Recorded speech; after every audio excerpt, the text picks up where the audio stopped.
this is how I, as an amateur lifter, was able to achieve my first pull-up. The first thing that I worked on and strongly recommend is doing dead hangs. This will help build grip strength, shoulder stability, and more forearm endurance to allow you to do more pull-ups later on. I would recommend dead hanging for just a couple of seconds at a time, 5 seconds or less for 3 sets. The key is to start off easy and to not overexert your muscles and joints with too much volume. Some people will have shoulder pain when doing a passive dead hang, and so to prevent this, I recommend doing an engaged dead hang.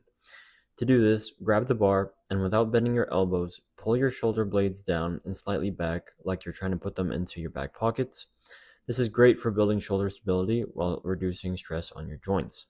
Once you're comfortable with the dead hang, I started to do negative pull-ups. To do this, you'll want to grab a chair and stand under the bar. Jump and hang from the bar to try to control the eccentric or lowering phase of the pull-up as much as possible. This is going to engage all of the muscles needed to do your pull-up. While doing this, try to engage your core and glutes as much as possible to prevent yourself from swinging too much. To start off, I recommend doing this for 3 sets of 5 and build up from there. If you experience any pain during these exercises, I recommend using a neutral grip, as your wrist will be in a neutral position and will help decrease the stress on your joints, especially in your elbow. Once you're comfortable, you can now remove the chair and you will now jump from the ground.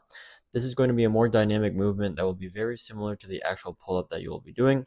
Again, you'll want to engage your abs and glutes as much as possible to prevent yourself from swinging. Do this for 3 sets of 5 and build up from there. Finally, you will want to try your first pull-up. Step up to the bar and begin your dead hang. Do not cheat by jumping up to the bar, as this will leave gains on the table. Once hanging, engage your shoulders again like you're trying to put your hands in your back pockets, and focus on pulling your chest to the bar. This will help your range of motion as well as help prevent too much stress on your elbows. If you do fail at this step, I would recommend going back and work on your jumping pull-ups. If you are at the gym, you can use an assisted pull-up machine as well. In the end, if you're able to complete the stage, congrats, you have completed your first pull-up. And with that,